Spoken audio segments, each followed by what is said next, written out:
नमस्कार, स्वराज एक्सप्रेस में आप सभी का स्वागत है। मैं हूं आपके साथ कविता पांडे। तो मध्य प्रदेश के मुख्यमंत्री शिवराज सिंह चौहान ने एक बार फिर पूर्व मुख्यमंत्री कमलनाथ पर निशाना साधा है।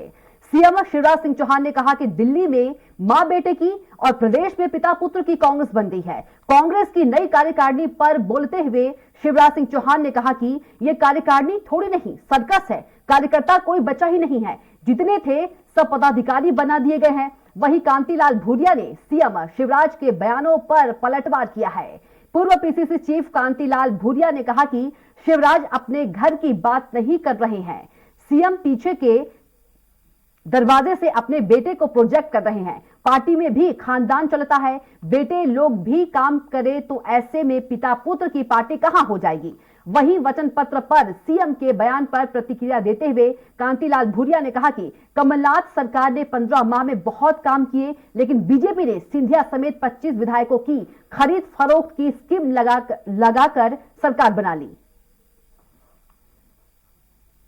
कांग्रेस की कार्यकारिणी घोषित हो चुकी है और उसको लेकर मुख्यमंत्री शिवराज सिंह चौहान का बयान सामने आया है, जिसमें उन्होंने कहा है कि मां बेटे के बाद अब मध्य प्रदेश पिता पुत्र की पार्टी बन गई। हमारे साथ कांतिलाल भूरिया जी, उन्हीं से जान लेते। सर, प्रदेश कांग्रेस की कमेटी गठित हुई, सीएम का बयान आया, मां बेटे के बाद अब पिता पुत्र मध्य प्रदेश की।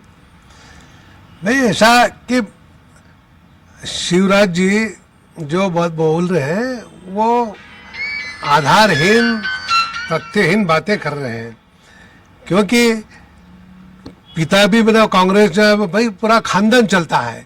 भाई यूथ कांग्रेस अलग, एनयूसीआई की टीम अलग। अब एनयूसीआई, यूथ कांग्रेस अगर मेरा बेटे लोग भी काम करें तो उसमें पिता पुत्र की पार्टी कहाँ हो जाएगी। पूरे प्रदेश के नौजवान, प्रदेश के सब न करता धरता सब एकजुट होके उनके साथ काम करते हैं। और शिवराज जी पीछे के दरवाजे से उनके बेटे को भी प्रोजेक्ट कर रहे हैं कि नहीं कर रहे हैं। हाँ, तो अब ये तो सब सारी चीज़ें हैं, पर अपने घर की बात नहीं बताएंगे, दूसरों तरफ देख रहे हैं। पिता पुत्र की पार्टी, दूसरी पार्टी, भाई यहाँ तो पूरी ये कांग्रेस तो सबकी पार्टी है। ठीक बात। वो ये भी कह रहे हैं कि कांग्रेस ने वचन पत्र फिर से लेकर आ रही है, पुराना तो पूरा किया नहीं। भाई वचन पत्र, हम कल मीटिंग थी, वचन पत्र पिछले समय जो कमलनाथ जी ने वचन पत्र बनाया था, और उस वचन पत्र में बहुत आम आदमी की आवाज़ थी। गरीब है, किसान है, मजदूर है, महिलाएं हैं, नौजवान है, छोटे बड़े व्यापारी, सबका मन था। तो वो वचन पत्र में जब कमलनाथ जी मुख्यमंत्री बने, जनता ने जनादेश दिया था 5 साल के लिए, तो उसमें कमलनाथ जी आते 15 महीने में बहुत सारी चीज़ें उन्होंने की।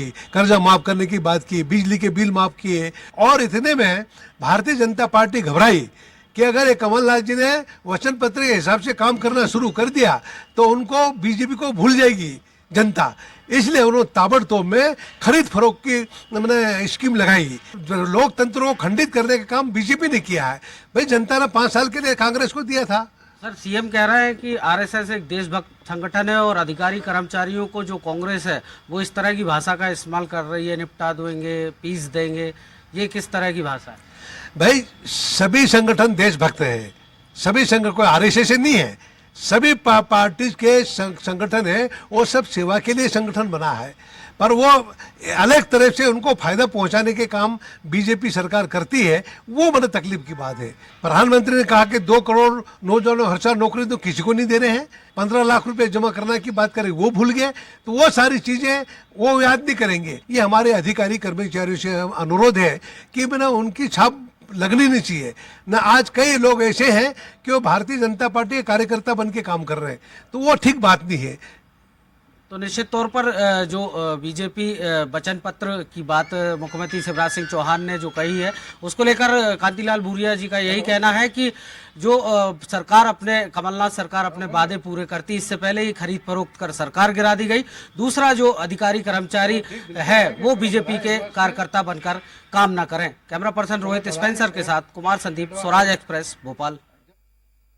कार्यकारिणी थोड़ी सर्कस है, कार्यकर्ता कोई बचा ही नहीं, जितने थे सब पदाधिकारी बना दो। अब ये अद्भुत पार्टी है, 150 महामंत्री बना दो। अब 150 के वो 550 भी कर देंगे। जो पॉलिटिकल अफेयर कमेटी है उसमें तो पिता के साथ पुत्र भी शामिल है। कहीं माँ बेटा की पार्टी और कहीं पिता पुत्र की पार्टी। कमलनाथ जी रोज एक नया वादा कर देते हैं। कांतिलाल जी कई लोग चले गए, कब से ये कह रहे हैं लोग। और इसी मुद्दे पर हम चर्चा करेंगे। हमारे साथ कांग्रेस से के मिश्रा जुड़ गए हैं और वहीं बीजेपी से प्रवक्ता नरेंद्र सलूजा जी जुड़ गए हैं और साथ ही हमारे साथ स्टेट एडिटर अजय त्रिपाठी जी भी मौजूद हैं। सबसे पहला सवाल आपसे है के मिश्रा जी। कार्यकारिणी नवगठित कार्यकारिणी कल गठित हुई, इस पर सीएम शिवराज सिंह चौहान ने कहा कि ये कांग्रेस है और दिल्ली में मां बेटे की पार्टी है और प्रदेश में पिता पुत्र की पार्टी है। देखिएगा, मैं तो मुख्यमंत्री जी से यही निवेदन करना चाहूंगा, जिनके घर शीशे के होते हैं वो दूसरों के घरों पर पत्थर नहीं फेंकते हैं। माननीय मुख्यमंत्री जी बता देंगे या इतना साहस रखते हैं क्या कि उनकी पार्टी खुद परिवारवाद के दर्श को झेल रही है। राजनाथ सिंह जी के बेटे पंकज सिंह कौन है, अनुराग ठाकुर कौन है, सिंधिया परिवार कौन है, मध्य प्रदेश में कृष्णा गौर जी कौन है, पटवा जी कौन है, सकलेचा जी के बेटे उनके मंत्रिमंडल में है कि नहीं, बुधनी में उत्तराधिकारी उनका कौन है, बेटा है या नहीं आजकल, कार्तिकेय कौन है। तो एक लंबी फहरिस्त यदि मैं गिनाना चालू करूंगा तो पूरा वक्त इसी में गुजर जाएगा। तो मेरा निवेदन है कि मुख्यमंत्री जी बोलने के पहले अपने गिरेबान में देख लिया करें, क्या उनकी पार्टी परिवारवाद की नहीं है। और मुख्यमंत्री जी से मेरा निवेदन है कि सर्कस कांग्रेस नहीं, सर्कस तो उनका मंत्रिमंडल है। कभी कोई कहता है कि मैं डॉग हूं, कभी कोई कहता है मैं बंदर हूं, कभी कोई कहता है मैं कौवा हूं, तो ये कौन है? भाई हमारे यहाँ तो कोई नहीं कहता कि मैं शेर हूं या मैं लोमड़ी हूं या गीदड़ हूं या हाथी हूं, इन्हीं के लोग कहते हैं। तो सर्कस कहाँ है, ये तय करें माननीय मुख्यमंत्री जी। मुख्यमंत्री जी एक सज्जन व्यक्ति हैं, भाषा का नियंत्रण वो रखते हैं, मगर कभी कभी उनमें कौन सा दौर आ जाता है, समझ से परे है। जी चलिए आपके सवाल के जवाब ले लेते हैं नरेंद्र सलूजा जी से। नरेंद्र जी, सीएम शिवराज सिंह चौहान ने दिल्ली में मां बेटे और प्रदेश में पिता पुत्र की पार्टी बताया है, तो वहीं पर के मिश्रा जी ने लंबी फहरिस्त गिना दी है, क्या कुछ आपकी प्रतिक्रिया? देखिए के मिश्रा जी की बात को मैंने सुना, उन्होंने जो नाम दिए हैं, आप देखें भारतीय जनता पार्टी परिवारवाद के खिलाफ रहती है। भारतीय जनता पार्टी टिकट वितरण भी देख लें आप, खुला नेतृत्व ने तय कर रखा कि परिवारवाद के आधार पर टिकट नहीं देंगे। जो इन्होंने नाम गिना है वो सब योग के लोग हैं, ऊर्जावान लोग हैं, पार्टी में वर्षों से काम कर रहे हैं। आप देखिए कि उनको कोई ऐसी जवाबदारियां कुछ लोगों को इस कारण से नहीं दी गई कि सिर्फ वो परिवारवाद के कारण है। लेकिन यहाँ तो माँ बेटे की पार्टी का पूरे देश को पता है कि बेटा कितना योग्य है। रोज उनके बयान हम सुनते हैं, रोज हंसी उड़ती है, उनको किस किस नाम से बुलाया जाता है ये पूरा देश देखता है। और अभी वर्तमान जो दो पिता पुत्र की जोड़ी आई है, उनके बारे में भी हमने लोकसभा चुनाव में कैसे बॉर्डर से जीते और राजनीति में उनका क्या योगदान है, समाज सेवा के क्षेत्र में क्या योगदान है, सबको पता है। सिर्फ उनकी योग्यता यही कि वो उनके पुत्र हैं। यदि राजनीतिक क्षेत्र में उन्होंने पहले से काम किया तो कोई बता दे, मैं तो खुली चुनौती देता हूं उनका। लेकिन कांतिलाल भूरिया जी ने भी पलटवार किया है कि सीएम शिवराज सिंह चौहान अपने बेटे को पीछे के रास्ते से प्रमोट कर रहे हैं। कार्तिकेय चौहान न कोई विधायक का चुनाव लड़े हैं न कुछ, वो समाज सेवा के क्षेत्र में हैं, बच्चों को निःशुल्क कोचिंग पढ़ाने का काम करते हैं, सामाजिक संगठनों का काम करते हैं, गरीब लोगों की मदद करते हैं, वो काम करते हैं। यदि मुख्यमंत्री के पुत्र हैं तो उनको कोई मुख्यमंत्री जी ने कोई बड़ी जवाबदारी, कोई नेतृत्व या पद नहीं दे रखा है। जिस प्रकार से मध्य प्रदेश में हमने देखा कि सब सीटें हार गए लोकसभा में, सिर्फ एक नेता जी के पुत्र ही लोकसभा जीते, तो ऐसा कोई काम भारतीय जनता पार्टी में देखने को मिला तो बताएं। जी हमारे साथ स्टेट एडिटर अजय त्रिपाठी जी भी हैं। अजय त्रिपाठी जी, क्या कुछ आप तक प्रतिक्रिया देना चाहेंगे? भाई वो है कि जो के जी कह रहे थे कि चलिए कार्तिकेय चौहान को अगर छोड़ दें तो बाकी कहानी जो फेरिस्त गिनाई मिश्रा जी ने वो तो सब सही है। सारंग जी का बेटा विश्वास सारंग मंत्री जी बन गए। आप उसके पहले चलिए कैलाश जोशी का बेटा दीपक जोशी जी, बीजेपी के जितने बड़े नेता हैं, जो आप सिद्धार्थ सिंह देखिए, जो अनुराग ठाकुर को देखिए, वो पॉलिटिक्स तो आपकी पार्टी में भी है सर। आकाश विजयवर्गीय जी को ले लीजिएगा। और अब तो अजय जी, अब तो बीजेपी में ससुरालवाद भी चल रहा है, परिवारवाद से अतिरिक्त ससुरालवाद प्रवेश कर गया है। वीडी शर्मा जी की पत्नी कौन है, उनके ससुर कौन है, उनके सासू जी कौन है? मैं आपत्ति ले रहा हूं, जिनके नाम ले रहे हैं वो किसी राजनीतिक पद पर नहीं है, वो सासू जी भारतीय जनता पार्टी के पद पर हैं। नहीं वो अलग का मैं नरेंद्र भाई पर वो जो बात मुद्दा ये होता है कि जो बात आप लोग आरोप लगाते हो कांग्रेस पे कि निश्चित रूप से कांग्रेस में तो आप अब वो बिल्कुल रच बस गया है परिवारवाद। अजय जी, योग्यता भी तो पैमाना होती है। यदि कोई भारतीय जनता पार्टी के नेता का पुत्र योग्य है तो वो योग्य होगा तो आगे बढ़ेगा, लेकिन अयोग्य पुत्र को ढोए जा रहे हैं, आप अध्यक्ष बना देते हैं, फिर उपाध्यक्ष बना देते हैं उनको। राहुल गांधी 5 बार पार्लियामेंट का चुनाव जीते, जनता ने जिताया, वो अयोग्य है वो। जी के भाई मुद्दा वो शायद वो उस तरफ नहीं जा रहा, उनका इशारा इधर छिंदवाड़ा की तरफ है मेरे ख्याल से। नहीं, नरेंद्र जी ने तो अच्छा शोध कर लिया है भारतीय जनता पार्टी में रहकर कांग्रेस का। हाँ जी जी। पर सवाल वही है ना कि भाई वो जो छिंदवाड़ा का कह रहे हैं कि भाई क्या नकुल नाथ की अगर वो बात करे, अगर नहीं कह पा रहे तो मैं बोल रहा हूँ नकुल नाथ का मुद्दा। तो वहाँ की जनता मूर्ख है क्या? भारतीय जनता पार्टी में यदि कमेटी की जनता समझ के राहुल गांधी को भगा दिया, वायनाड भाग के गए। अब मैं नरेंद्र भाई मेरे सवाल का जवाब दीजिए। एक हिस्सा है जी के भाई पर सवाल ये सवाल तो सब जगह उठता ही है ना, जो बात कह रहे कि मुद्दा उठ रहा था कि चलिए विक्रांत भूरिया ने कुछ दिन काम किया, वो बना दिया, राहुल जी ने आप कहा, पर नकुल नाथ का क्या कंट्रीब्यूशन था पॉलिटिक्स में? आपने सीधे सांसद का चुनाव लड़वा दिया। नहीं तो आप दूसरे भी बता दीजिए ना। पंकज सिंह का क्या योगदान था? उत्तर प्रदेश से कैसे लड़े? सिर्फ राजनाथ सिंह जी के बेटे ही थे ना वो जी। अनुराग ठाकुर क्या है वो? कह दीजिए वो भी चुनाव जीत कर आए हैं। नहीं पर ये लोग तो चुनाव जीत कर सर पर ये लोग तो विद्यार्थी परिषद और क्या कहते हैं भारतीय जनता मोर्चा में काम कर रहे थे ना। अजय जी आपने ठीक कहा। जी जी। पंकज सिंह, अनुराग ठाकुर, इनको मैं पर्सनली जानता हूँ क्योंकि भाई ये सब विद्यार्थी परिषद उसके बाद मोर्चे में काम करते हुए आए हैं। राहुल गांधी भी कांग्रेस का काम करते हुए आए हैं। राहुल गांधी की बात ही नहीं हो रही सर, बात तो नकुल नाथ की हो रही है। देशों में कांग्रेस का काम करते होंगे। नरेंद्र भाई मैं सवाल कर रहा हूँ नरेंद्र भाई। अभी तक तो हमारे मित्र नरेंद्र सलूजा जी जो मेरे छोटे भाई हैं उन्हीं के नेता थे नकुल नाथ जी। जी। अब उनसे इतनी नफरत क्यों हो गई? नकुल नाथ जी से मिलने के लिए सब लोग वक्त मांगते थे, आगे पीछे घूमते थे, अब एकदम दुश्मन कैसे हो गए नकुल नाथ जी? वही तो सर सवाल उठ रहा है ना कि जो व्यक्ति किसी उस पर नहीं उससे समय मांगना पड़ता, आपकी पार्टी में ही तो मुद्दा बहुत बड़ा उठता है। नहीं अजय जी, वहाँ चुनाव जीत कर आए नकुल नाथ जी। घर बैठ के नहीं जीते वो। नहीं तो पंकज सिंह भी चुनाव जीते हैं। पंकज सिंह, अनुराग ठाकुर ये सब चुनाव जीत के आए हैं। तो मोहन भागवत जी ने डिक्लेयर नहीं किया उनको, जनता ने चुनाव जिताया उनको। जी कैसे बॉर्डर पे जीते, हारते जीते, पूरी कांग्रेस का सुपड़ा साहब। नरेंद्र भाई मुद्दा तो देखिए नरेंद्र भाई कम से कम आप इतने तो मत हो यार। नरेंद्र भाई डायरेक्ट मत करें प्लीज, मैं सवाल कर। मुद्दा वही उठ रहा है कि नरेंद्र सलूजा जी, सवाल वही उठ रहा है जो आप निश्चित रूप से देखिए वो बात बिल्कुल तय है कि भारतीय जनता पार्टी में, पर जब जिस तरह से कार्तिकेय जी को प्रमोट किया जाता है, कार्तिकेय सभाओं में जाते हैं, चुनावी मंचों में बात करते हैं, तो सवाल तो उठेगा ना कि नरेंद्र भाई।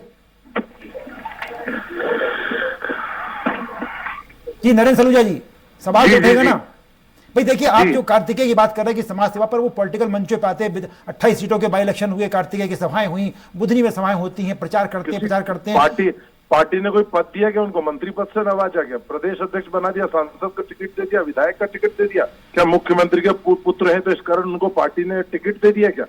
नकुल नाथ जी के बारे में कहना चाहता हूँ, मैं कोई एहसान फरामोशी वाली बात नहीं कर रहा हूँ। एहसान जिसने दिए होंगे वो फरामोशी करे, मैंने कोई एहसान नहीं लिया। पार्टी का काम किया तो पार्टी ने पद दिया है। के मिश्रा जी सुन ले, मेरे को कोई एहसान वाली बात नहीं, पार्टी को वर्षों की सेवा करी, पार्टी का काम किया तो पार्टी ने उनको पद दिया है। मेरा घर नहीं चला रहे, थे वो मेरे घर की रोजी रोटी नहीं चला रहे। मैं आप व्यक्तिगत मत जाइए प्लीज, मेरा अनुरोध है, व्यक्तिगत मत जाइए नरेंद्र भाई, व्यक्तिगत मत जाइए। मुद्दे पे बात करें। हाँ के भाई सवाल वही उठ रहा। देखिए सवाल जिस तरह से कांग्रेस में आज कल जो जम्बो एक तरफ तो आप लोग बात कर रहे थे, कल जो कार्यकारिणी हुई उसमें बहुत सारे नाम एक साथ हो जाते हैं, तो वो उस पे सवाल उस पे तंज किया है शिवराज सिंह चौहान ने, इतनी जम्बो जट कर। शिवराज सिंह जी चौहान से ये भी पूछिएगा अजय जी कि भारतीय जनता पार्टी ने जितने जिला अध्यक्षों को हटाया था जी, उनको एक्मोडेट नहीं किया जो उन्होंने बीजेपी की स्टेट काउंसिल में। हाँ वो करें तो पुण्य है, हम करें तो पाप है। नहीं पाप पुण्य की बात कहाँ हो रही है सर? मुद्दा वो उठ रहा है कि नहीं, भारतीय जनता पार्टी ने जिलाध्यक्ष जितने हटाए उनको एक्मोडेट किया कि नहीं, ये आप मुझे बताइएगा। जिलाध्यक्षों को कहाँ किया? संगठन महामंत्री को किया सर। बिल्कुल किया जिलाध्यक्षों को उन्होंने प्रदेश कांग्रेस कमेटी में, प्रदेश प्रबंध समिति में जी बिल्कुल किया है। उनके संगठन महामंत्री की परंपरा थोड़ी अलग होती है नरेंद्र भाई के यहाँ।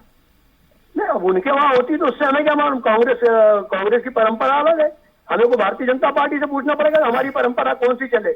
मतलब ये मान के चले कि अभी जो कल आपकी जम्बो कार्यकारिणी घोषित हुई है ये बेहतर तरीका था पार्टी को बेहतर करने का?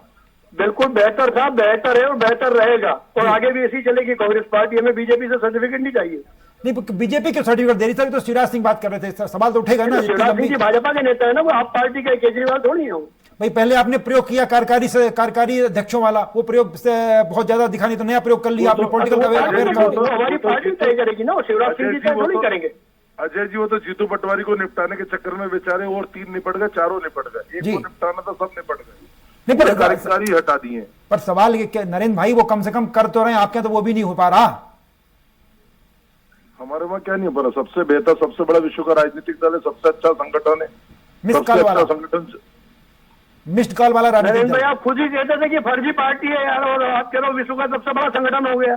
तो आप कमलनाथ जी को राष्ट्रपति बनाने की बात करते थे, कहते थे उनकी सीट में हाथ धरो तो नेशनल प्रॉपर्टी है। जिस कमलनाथ जी और प्रवीण कक्कड़ की आप तारीफें कर रहे हो, उनके बारे में क्या विचार है? मेरे पास नरेंद्र भाई कविता थोड़ा नरेंद्र जी मुद्दे पे हम बात करेंगे, जो मुद्दा है मुद्दे पे ना भटके। आपके विचार भी नरेंद्र जी और के मिश्रा जी मुद्दे पे ही सिर्फ बात करें। अजय जी का सवाल है, जवाब मेरा सवाल नरेंद्र भाई ये था कि देखिए कांग्रेस, दुरिया ने आपको नरेंद्र जी प्लीज, नरेंद्र जी रिक्वेस्ट है, नरेंद्र जी रिक्वेस्ट है, क्या विचार थे? नरेंद्र जी रिक्वेस्ट है, अजय जी का सवाल सुन लीजिए प्लीज। सलूजा जी मैं व्यक्तिगत सवालों में जाए प्लीज, मैं मेरा दोनों मेहमानों से अनुरोध है, प्लीज मेरा दोनों मेहमानों से अनुरोध है, व्यक्तिगत तौर पर मैं जाइए।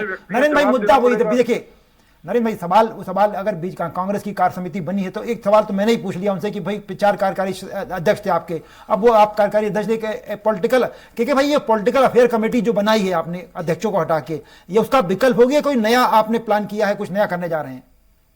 पार्टी कॉन्स्टिट्यूशन का ही एक हिस्सा है ये जी। कांग्रेस पार्टी में ऑल इंडिया लेवल पर भी पॉलिटिकल अफेयर्स कमेटी होती है, पार्लियामेंट्री बोर्ड होता है, वर्किंग कमेटी होती है जी, वो उसी का पार्ट है। तो ये मैंने पर कार्यकारी अध्यक्ष वाला पहले प्रयोग हुआ था ना, अब ये प्रयोग क्यों हुआ फिर? कार्यकारी अध्यक्ष अर्जुन सिंह जी भी ऑल इंडिया में थे जी, तो समय परिस्थिति के अनुसार परिवर्तित होते रहते हैं। अच्छा, समय परिस्थिति के, नरेंद्र भाई वो तो कह रहे हैं समय परिस्थिति के अनुसार। सेक्रेटरी जनरल का पद हेमवती नंदन बहुगुणा जी को दिया था, आज नहीं है जी।